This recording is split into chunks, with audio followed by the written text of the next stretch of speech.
So, back in the Tortoise, I'm starting to find my appreciation for this tank again after taking a bit of Quickie Baby's advice and putting a turbocharger in it, which has just meant that it's can do about 24 kilometers an hour instead of 20, and that extra 4 when you can only do 20 makes a big difference. Also improves your power to weight ratio significantly.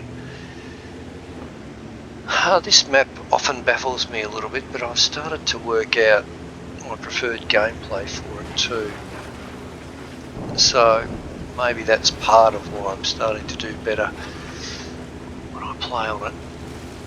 So, you know, heavy tanks usually contend this built up area on this side of the map. But it's a bit hard unless you're a Russian heavy with a very rounded turret. It's a bit hard to fight over the top of those banks, so I'm actually going to go around the back here. Take a bit of a risk that someone's going to shoot you as you go across, but as long as you're not too slow getting there, you should be okay. Now, it gives you an opportunity then to come up here and support your tanks going around that way, or even go further down here and pop out through this sort of barrier that's down here. So what I mean, I can't really go, like I can hide bits of my tank behind these mounds, but not as effectively as those heavies can, so I'm not going to try that. I'm going to go back over here and fight down this street. Now, believe it or not, I do this a little bit with this tank, and that is flank people. Oh jeez, I wish he'd just come out just that wee little bit more. Come on. The Jedi mind tricks aren't working today. Don't think I can shoot him through the window. Track him. Oh well, he knows I'm here now. One into the Brigetto. Lots of Brigettos around these days. Sort of a bit bizarre that the game's dominated by paper Italian tanks that never existed. Now, we've got one or two heavies over on our right that I think the enemy are going to try and push into. And this is going to give us an opportunity in a second. Just have to be a little bit patient. There we go. So there's one's gone through. Now, it's not too big of a risk from this part of the street going across because the TDs usually sit further around the corner on the right.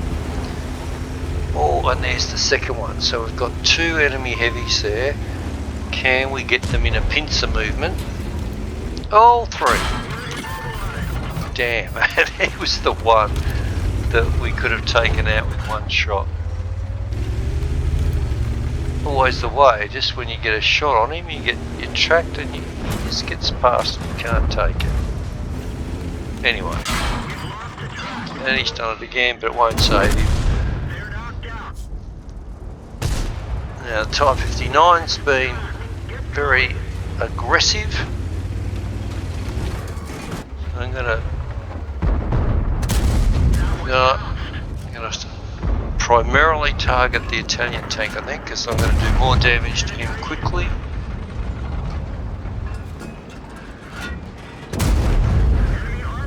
Actually thought the object was trying to protect the Italian tank then, maybe, I don't know. But he's not protecting himself now. And that was a very effective flanking manoeuvre, and we take out three of their heavies. And the Type really didn't make much damage. He was very, very efficient.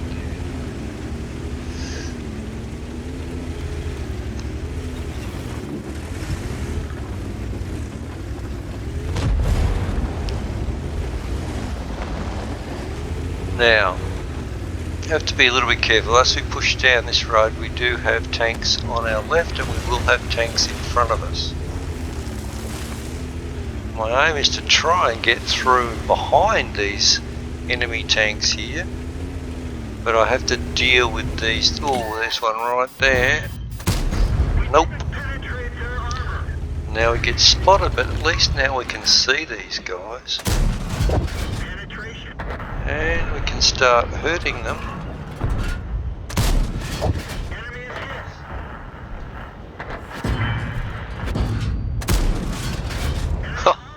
We kill the other guy by mistake almost.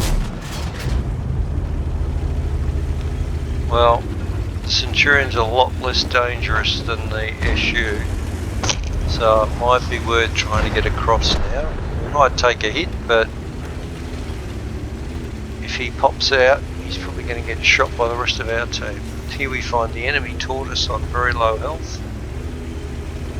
And yep, we managed to get round. Yeah, parting shot just as we went round the corner.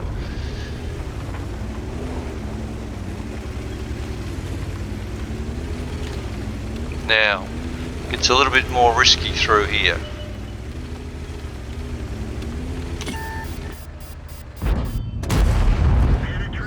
One into him.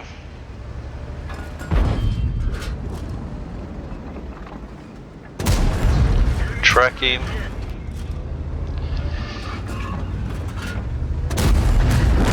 And boom. I don't know where the ML2 was, he must be behind us.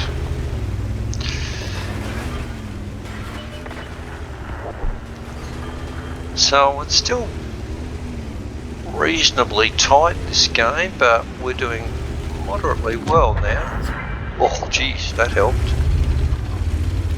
Ammo rack on the ISU 152K. Now this is where it gets really hard going. Probably shouldn't have come out here. I'm just trying to get behind this rubble up here. Fortunately we get spotted and there's a lot of enemy tanks out there.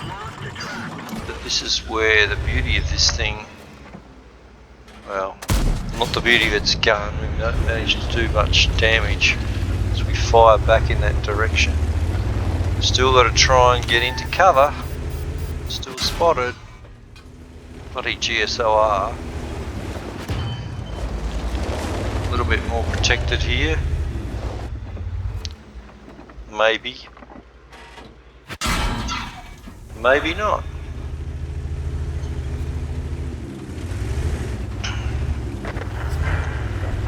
It's pretty much all over now. Would like to get some more damage, but it might be a bit elusive. Particularly when my gun keeps freaking missing.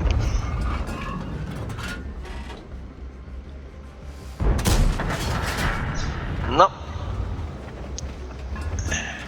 And this is a very accurate gun. I mean, the power of this thing is an incredibly high DPM gun that's very accurate. Oh, there is our friend. Oh god, now he still can shoot me. I don't know where he is. And that little bastard. Oh well, let's turn around. Hopefully his clip's empty now. He wouldn't be able to pin me from any other angle, but from behind, directly behind he can.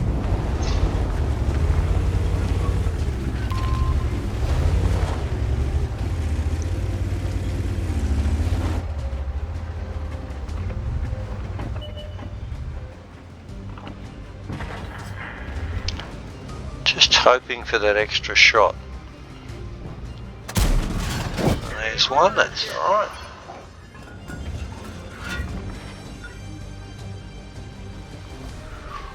Ooh.